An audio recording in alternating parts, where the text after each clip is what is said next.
Hello lovely people, hope you are all safe and happy. I am Isha and today we have my friend Dr. Amira with us. She runs an NGO, Mamta Cancer Awareness. Today she is going to talk with us about it. Hi Amira, please let us know about Mamta Cancer Awareness. Hello Isha. So Mamta is basically an initiative to help people suffering from cancer and their relatives. It was an initiative that I started in memory of my mom, who was diagnosed with breast cancer, and unfortunately she passed away. So in her memory, I have started this initiative. It is called Mamta because of the motherly love, and in this initiative we have two aspects to this. One is an online aspect and one is an offline aspect. So in the online aspect, we have various videos wherein I interview doctors who are associated with a specific field, and I ask them questions. For example, a question like, in case you are diagnosed with cancer, what should you do? What is the first thing that you do? So that is how we have online videos about what is cancer, what should you do, what are the myths about it, and so on and so forth. In the offline aspect, we have various camps that we organize. For example, recently we had a camp for cervical cancer vaccination. So it is one of the few cancer that can be prevented with the help of a vaccine completely. So if that is the case, then why not? That is the reason we had a camp. So that is all Mamta is all about. Thank you for letting us know. So recently I read in newspapers about Pinktober or people running in marathons which were known as Pinkathons. And I am curious to know what exactly this Pinktober is. Okay, so Pinktober is basically October in which there is breast cancer awareness. Okay, so it is the month wherein breast cancer awareness is done. It is an initiative so that more and more females are aware about the signs and symptoms of it, what all should you do to diagnose it, and so on. That is what is Pinktober or Pinkathon. So pink is associated with the color of a female, and that is why it is given the name. Okay, thank you for telling us that. Now my next important question is, we come to know about that somebody has cancer, somebody passed away due to cancer, or somebody has signs and symptoms of cancer. The word cancer disturbs us. Right. The word cancer makes us afraid. So what exactly is cancer? Can you please explain us it in layman's words? Okay. Imagine a situation wherein you get a cut on your hand. Okay. Normally what happens is in a few days time, both the sides of the cut, the cells grow there and they join together to heal the wound. That is what happens in normal people. In case of cancer, the cells say that I do not want to listen to your body. I do not want to listen to anybody. So Amira, my next question is, whenever we hear that somebody passed away because of cancer, somebody has cancer, or somebody is showing some symptoms of cancer, everybody frightens up, or anybody becomes afraid of it. So what is cancer and why are people afraid of it? Okay. So let me start off with what is cancer. I will try and explain in a very simple terms. Imagine you get a cut on your hand or anywhere on your body. Normally what happens in normal people is that both the sides of the cut, the cells tend to grow more. Okay? They tend to grow and they come close, and that is how the wound is healed. In case of cancer, cells say that we do not want to listen to you. We do not want to listen to the brain, we do not want to listen to the body. We are just something like they are like the backbenchers of school. They do not listen to anybody, and they tend to grow more in an irregular fashion. They grow and grow and grow. Now imagine a pile of mud. If you keep on putting mud on top of it, it will eventually be like a huge lump and a huge mountain. That is what happens with cells. They keep on growing to form a big lump. That is what is cancer. Uncontrolled growth of cells. Oh, now I understood what exactly happens in a body when a person has cancer. So what exactly is breast cancer? Breast cancer is this multiplication of cells in the breast or the armpit area. That is breast cancer. The reason why people are so scared about cancer, the word, is because unfortunately previously there was no cure to this. Whenever somebody was diagnosed with cancer, it ultimately used to end in death. That is the reason there is a big phobia related to that, the word cancer. But fortunately, medical sciences have upgraded themselves, and now there is treatment. There is some ray of hope at least. Okay. Nice. I think everybody should give attention to what the signs and symptoms are. Right. So, with the breast cancer, since we are talking about Pinktober, what are the signs and symptoms of breast cancer? Okay. So, before I tell you the signs and symptoms of breast cancer, I would like to tell you that breast cancer not only occurs, it does not just occur in females, it occurs in males as well. Oh. So, in the growing stages, when you have your breasts, like females develop breasts. So, the signs and symptoms that you should look out for are probably any change in the appearance of the breast. For example, a breast tends to grow in size. Imagine two breasts and one grows more in size, which is evidently seen.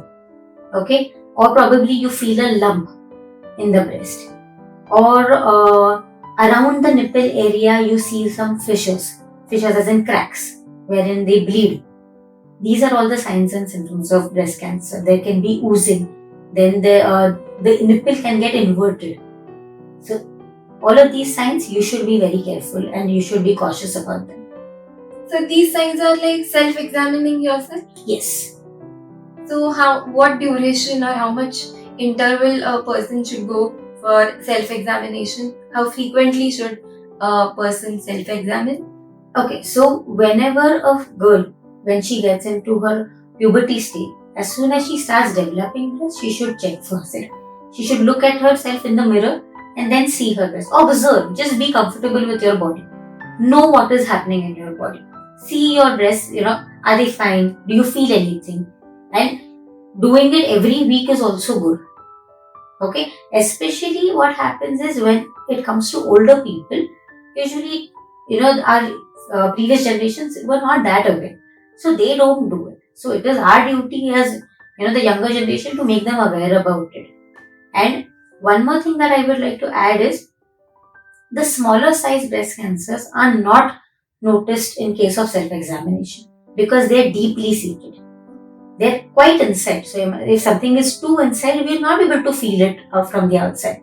So there is something called as mammography, which is basically an X-ray of the breast, which checks if you have a smaller lump or not.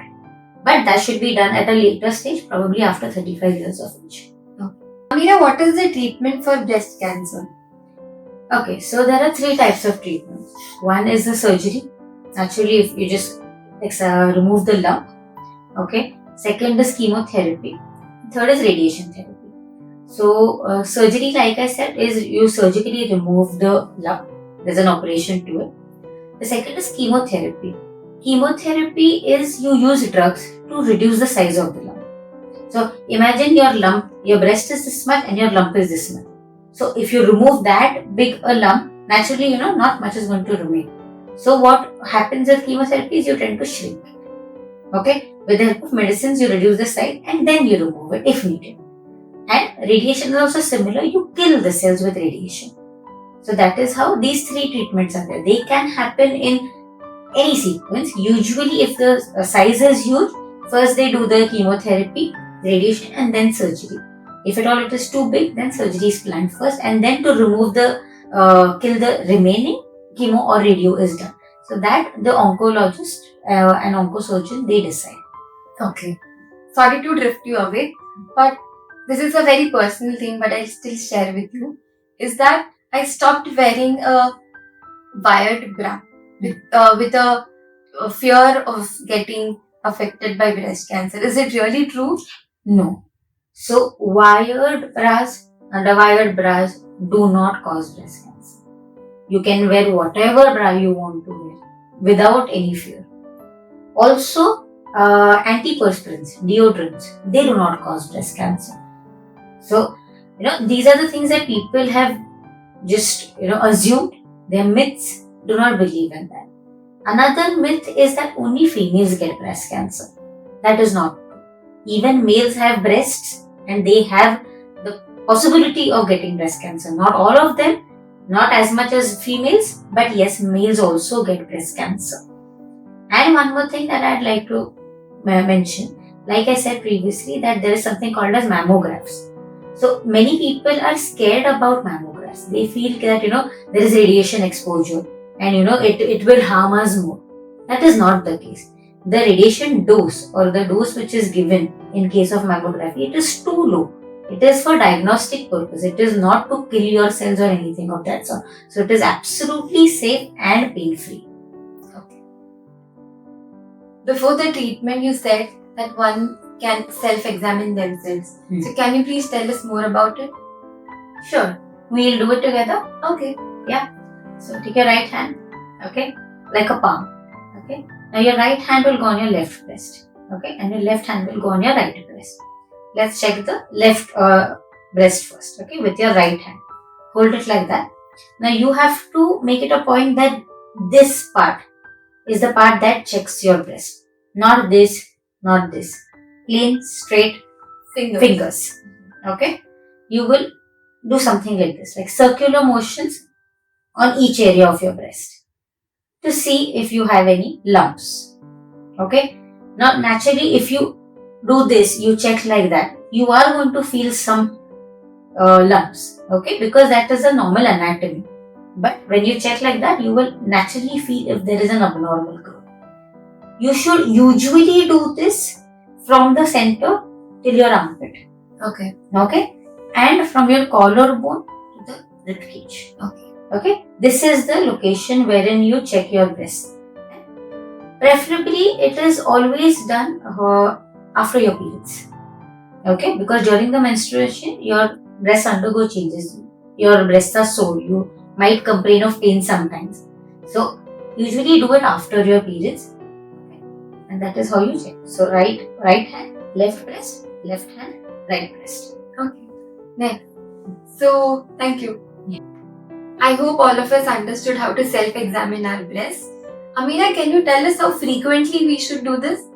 So, ideally you should be doing it every month. Okay. But the most important thing, rather than having a time schedule for this, I would like to say this, that instead of having, that I should do this on the 20th of every month, just know your body, more importantly. Know how your breasts look like. Know how your body looks like. And don't feel ashamed to touch yourself and, touch your breast and check what is happening. Just know your body, and how many ever times you need to do that in a month, you can do that. So there is no such frequency. You should do it as long as you know your body and you know that there are no changes in your body. My next question to Amira is that, so Amira, if for example I did self-examination and I found some lump or some discomfort in my breast, and what should be my next immediate step after that? Okay, so by chance, if you are diagnosed or you feel some lump in your, most of the times you're not too sure about it. Okay, you don't know that is it the lump that am I doing it right? Is it that this is the lump or it is just some mistake from my end? So you consult a doctor. Okay, but before going to a doctor, most women are very scared. Okay, they will not just go up to a doctor and say that doctor, I have a lump and I think it is cancer, and they will not be that upfront. They are ashamed of themselves. So I would suggest have some confidence in your friends or your family members. Have somebody who is a relative of yours who you can go and say that I feel that there is something. Could you please check? We'll go to the doctor together. So having somebody who is there by your side, that is a very important step in any treatment. Okay. Then you go, probably it could be your mother. You could go and talk to her saying that I have this. She will take you to the doctor. The doctor will check you. Okay. When the doctor checks you, in case there is nothing, the doctor will be proud of you that you are taking care of yourself. But in case there is some cancerous growth there, you will go in for a mammography wherein the exact location and everything will be assessed. Post that, the doctor will plan everything for you. But taking the step of actually having somebody by your side and then going to the doctor is very crucial for your mental health in case of cancer, because you are the best person to cure your cancer. If you are fit and fine mentally and you feel that you can take it, you will be able to take it. If you are scared, you feel, how should I go and tell people? You will not be able to take it. So your mental health about it and your confidence that you can cure the disease and you are ready for it is the most important thing. If at all you are diagnosed, there's nothing to be scared of. It's just that it is a normal procedure, it is a normal organ, you have to take care of it. But having somebody by your side is very important. I now finally felt that why it is important to self-examine. Yeah. It's rightly said as prevention is better than Absolutely. cure. Yeah. Amira, there is a lot of taboo attached to breast cancer. Breasts are also a sexual body part of us. So, how would you tell the younger generation or our generation to get to remove this taboo, or how to speak this topic in front of our parents or grandparents? So I would, this responsibility lies mainly on the younger generation, like you rightly said. The previous generation, if you remember, in the previous generations, there was a lot of taboo about periods as well. People used to, the girls were allowed, made to sit down on the floor. And, it still happens in many families. But as we grew, and now we are in the younger generation, there is social media and people are aware about it. So it is our duty as the younger generation to bring about the mindset. Okay, it is not going to be overnight, but talk to your friends. There's nothing wrong about talking about your breast, to your friends, talking about your sex life. There's nothing wrong about it. Start with your friends. Then probably you could go to your elder sister and talk to her about it. But breaking that stigma is very important, and it'll happen gradually. It is not going to happen overnight. But talk to people is the most important thing that I feel.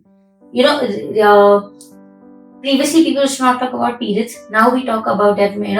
मेरा पेट दर्द करता है periods में. Similarly, start talking about your breasts. I did my self-examination. Did you do it? Ask. You be the change rather than expecting somebody else to be the change. You be the change, and you know your body the best. So there's nothing to be ashamed of it. Just proudly say that, this is my body and this is how I am.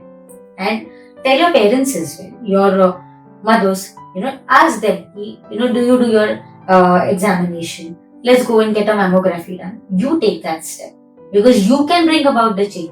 They are not going to do that at their age. You can. So do it. Take baby steps, but do it.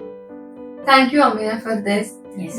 I assure you that the younger generation would be the change they want to see in the society, and I promise you that I'll take my parent, Parag's parent, to a doctor and then self-examine themselves as well. Thank you. Thank you so much. Thank you for having me here.